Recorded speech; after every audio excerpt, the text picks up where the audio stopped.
and welcome to Gamers Table, a podcast discussion of tabletop role-playing games, war games, movies, books, and various other game-related topics. Be warned, this show contains some explicit material that may not be suitable for all audiences.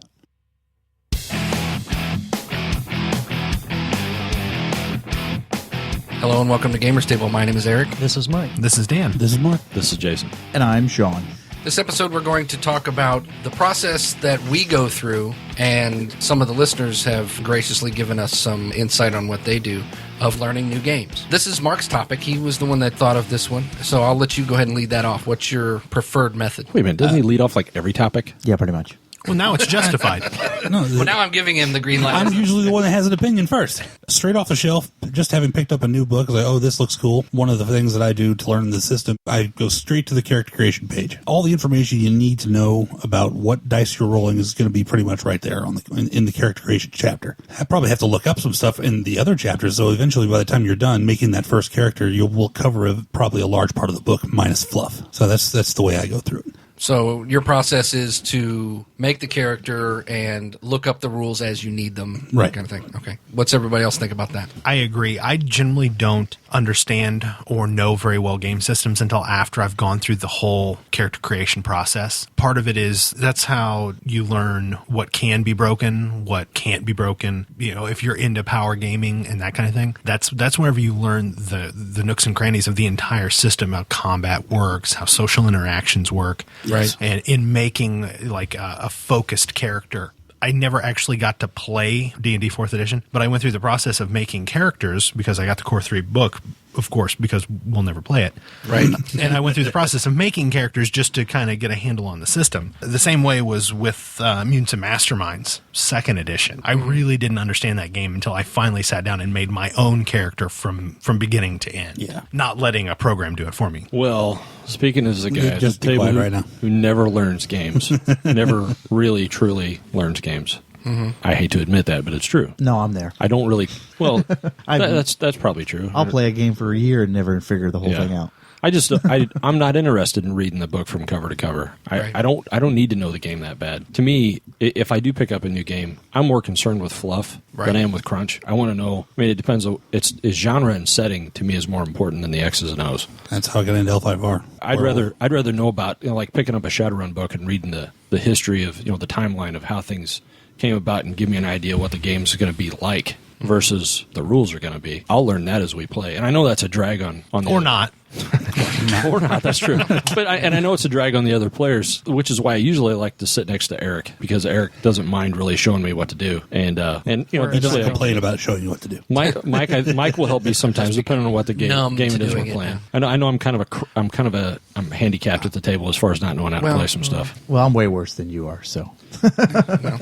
I think that what kind of sets our gaming group and our podcast apart from others is that we are a player-centric group. I mean, Mike obviously runs more than any of us, but for the most part, we think of ourselves as players before game masters. And that is a very player-centric way of learning the rules, is you're focusing on your character. You're learning the combat system, how it applies to the character concept that you created. Mike, when you come up across a new game, you're like, all right, let's play this game. Now, I know you don't do a whole lot of new games, but there has been occasion. Those 2 times when you did it, what was it like? No, I was going to say that When you Sean got your and first Greyhawk book. Jason are not, you guys aren't bad. I'm bad. When it comes to a new game, I have no intention at all of reading the rules. I'd rather have Eric make me a pre-gen character. I like to see the game played before I even pick up a book. As a matter of fact, be it at a convention or at the game shop, whatever. I'll just sit there. I'll absorb the game just from watching it rather than learn by osmosis. Even touch the book. Actually, one of the hosts of the Cannon Puncture podcast, Rich, he said that cons is one of the ways that he learns a new game. I didn't even think of that until you just said it. That is correct. And like I said, you don't really think about that. And another thing that he says is actual play podcasts, which I mean is not something we have very little experience with that or listening to those. But if you're wanting to learn a new game, that's probably one of the best ways if you can slog through the bad ones. Play or run. Either or, just to learn the rules. Right. Well, I think that was kind of my experience with Aces and Eights. I sat down. I don't remember what it was in the hotel room, and we were trying to learn it. Yeah. No. He sat down at the demo. I sat down. Oh, at you did the demo first? I sat down at the demo. They had it didn't show. they had a whole village set up on a piece of plywood, Yeah. a whole 4x8 sheet of plywood. They were all whitewashed city buildings, and they had They miniatures. suckered you in with the artistic stuff, and then I saw that and I was like, "Oh, this is really cool! I got to do this. What's this about?" Right. And It it all was gets just back to minis. This is before the book even came out. This was just it was just the shootout stuff. right. It was just the shootout stuff. I sat down and we did that, and it was kind of cool. And I could see where it might be a little complicated. Maybe I might get in over my head a little bit with it. And then when the book came out, we did it wasn't a demo. We just played Aces and Eights at the con. It was the first time we'd all sat down and played it together. And that was the one where you broke it. You broke I it. totally broke the game. Intentionally broke a game. Good job. You power gaming douche. One of the designers goes, "It's really not supposed to work that way, but it works." I'd like to think that I helped maybe improve Some errata or Aces and Eights 2.0. You also completely invalidated the $100 book that you bought the next day. This already is broke. That's because he's all heart. Jason's all heart. true. It's okay. We can still play that game. I'm going to say right now, my system for learning new games really didn't work with Aces and Eights. That's kind of a complex. I'm character pretty creation sure system. we still don't know how to play Aces and Eights, Yeah, but we have fun, so that's all that matters. Right, exactly. That's actually, I'm glad you brought that up, because another listener from one of the forums that I posted this topic on suggests baby steps. If it's more complicated than a rules light game, you start it off with, if you're teaching a new game, not just learning, but you're actually teaching someone a new game, you start off with pre-generated characters and then run them through a small scenario where you're doing just minor tasks to learn the skill system, get them into a little bit of a fight, to learn the basics of the combat system. And then he suggests, once that's all taken care of and the players kind of get it, let them remake their characters as they want. Yeah, that's kind of what Greg's buddy. Oh, what the hell's his name? He looks exactly like Michael Chiklis. Just I swear. call him I Michael can't remember the from guy's now on. name. Kyle Chiklis. Not Yes. as good. Not as good, sorry. That's what. You mean Vince Mackey? The Thing? Vic Mackey? Vic Mackey, yeah. Yes. Vic Mackey, sorry. No, The it's living blue-eyed thing? Can I tell the story? So there I was. That's how he sat us down and we taught me and Jay actually Hero System, the nuts and bolts of I it. was going to say, so you can now teach us the hero system? No, Well, I don't have a clue what that's he's. definitely that goes back to mid 80s, the original basic D&D red box set, where you could sit down by yourself, and which is exactly what I did. Yeah, because the original red box set, if you remember, had a choose your own adventure. Right. I sat down and did that. I mean, we'd already been playing at school for a while. Note, I did not say junior high. Good You job. just did. You just did. Sorry. But anyway, you can't not. We'd been playing at school for a while, but I still hadn't quite gotten the whole swing of it. So I went to Walden Books and I bought the box set and sat down in my bedroom and went through that by myself and figured it out. I'm just going to tangent for a second because it popped into my No head. tangents. I think it would be really fun to take a beloved game, a well-known game. You were talking about running a game at Gen Con and go in there and completely run it wrong And see who... just to mess with people. to see who remembers the rules well enough to Right. say, you're not doing this right. Like, what? This is how we always play it. I could totally do that with West End That Star would Wars. be hilarious. House rules. House rules. These are house rules. We use D8s instead of 6s and no wild die. But or you get a game that like has a really like rabid fan base. Think about doing this like at the height of Vampire, and you're running a Oh, Vampire yeah. game totally wrong. Oh, yeah. You may get stabbed. You know what else we could do? We always talk about all of us going together and playing a game, and just picking out some cheesy stuff to play. And totally do it wrong. And totally do it wrong, and like just pick out like werewolf or something like that, and say, getting right, you're in combat. What's his Thaco? Just straight up, totally sincerely ask, what's his Thaco? Which reminds me of that Star Wars game we played where the guy thought he was playing a Star Trek game. Yeah, that was good. That would be the best. Go into somebody's Star Trek game Oh, and as start talking Star about Wars people. midichlorians? Oh my god! Where are? I think our Gen Con card is officially being booked as we speak. There's a reoccurring theme here. Being- if you us haven't being noticed, of absolute us being dicks. complete dicks. And, Yes. and God, I don't know, you guys. We don't want to mess with Mike's online celebrity. We don't just mess with absent gamers. We mess with present gamers. I'm gonna make a Gamers Table approved T-shirt that says "I'm not here with Mortellin." Okay, what were we Can we talking put a about? picture of Mike on that? So Dave could totally Photoshop some Fairlawn on I totally sidetracked us. I don't even know where we left What were we off. talking That's about? all right. That was somewhat on topic. let's talk about Sort of. playing a game wrong. There's nothing wrong with playing a game wrong. No, but one of our listeners, he goes by the name Vaklam. I'm not sure where that name comes from or whatnot, but he's actually commented on quite a few of our topics and some of our other things. So he said that your way, Mark, of making the character is exactly how he does it. He says that Gamma World and AD&D were his 2 games of choice. Oh, I want to play with him. Whoa. You know, and then What, just huh?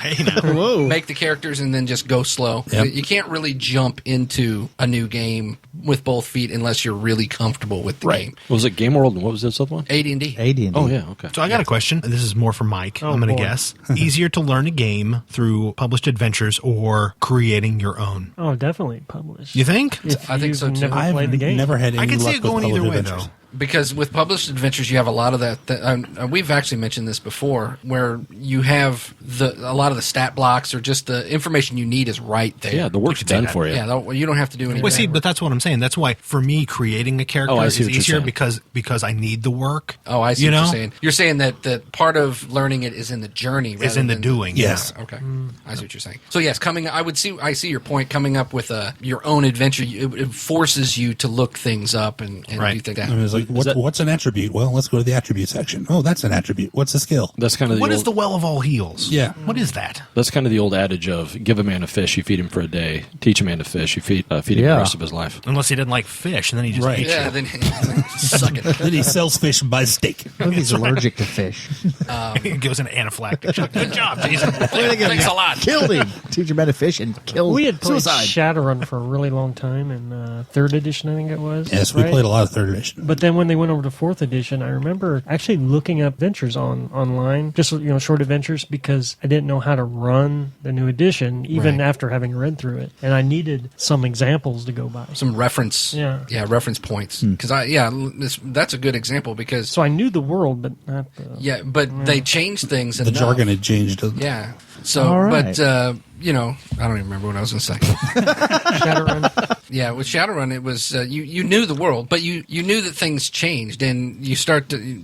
If without the reference of going to some of these adventures or just reading some things, I think that would also be a good case for the actual play podcast to listen to. I'm going to stray from RPG for a second and think one of the biggest hindrances to me, kind of along the lines of this topic, is knowing the previous edition. Yeah. Yeah. Because you have these things in the back of your mind that you have remember. the baggage of the previous edition, right? For me, it was 3rd to 4th edition Warhammer 40,000. I'd go to do some mechanic in the game, and I'm thinking back an edition. So sometimes that baggage is a big because hindrance. you cannot unlearn things Right. like that. You can put it away and lock it away long enough where you forget about it, but you can't really unlearn it. And then sometimes things like that bubble to the surface, and you're like, "Well, this is the rule, and This is the way we've always done it." Oh, wait a Right. minute, no. Yeah, that was my whole hang up with Shadowrun 4th edition. Was like there was so much of what I liked about 3rd edition still rattling around in my skull that when I'm reading 4th edition, it's like, well, for the longest time, It worked just fine the other way. right. Why do they have to go and screw this up? And for forever, I was like, it's like you cannot make a good character with the starting allotted points. You can't do it, which isn't necessarily true because it works within the new system. Right. You can. Yeah, it's tough, and that kind of plays into the whole edition wars and things like that. People, you get used to what you were doing previously, and then they change things, and new people coming in are going, "What's the problem?" And Right. and you're going, "No, it's not right." Well, I was trying to think of what my biggest hang-up was going from 2nd edition D&D to 3rd edition D&D. Just right off the top of my head, I'm thinking of facing and being adjacent to an opponent in order to be able to hit them. Yeah. I think in 3rd edition is what totally had me screwed up. And I don't know if that's because... You mean like attacks of opportunity and things like that? Yeah, different things like that. Flanking. Because I don't really remember us really doing a lot of There wasn't a whole lot graph of tactical paper movement. Yeah, in I second don't edition remember that us I using a recall. lot of miniatures for 2nd edition. I think we really started using miniatures heavily in 3rd. Yeah. Well, it's because it was more conducive to miniatures. And they were selling miniatures. That's true. As I recall, with 2nd edition Dungeons & Dragons, when they transitioned into 3rd edition, they actually had like a conversion guide. Yeah, it for was your like characters. in the back of the book. I still have that. Imagine that. I remember Brian was so happy because Drake was going to come across, and he was even more powerful than he Oh was yeah, before. he went from 1800 strength to Oh, God. 20 something. Yeah. Yeah. overnight. Yeah, because 1800 strength was awesome. And I remember they had a conversion chart in the back of the first D20 Star Wars book as well, to convert from West End. West End, right. And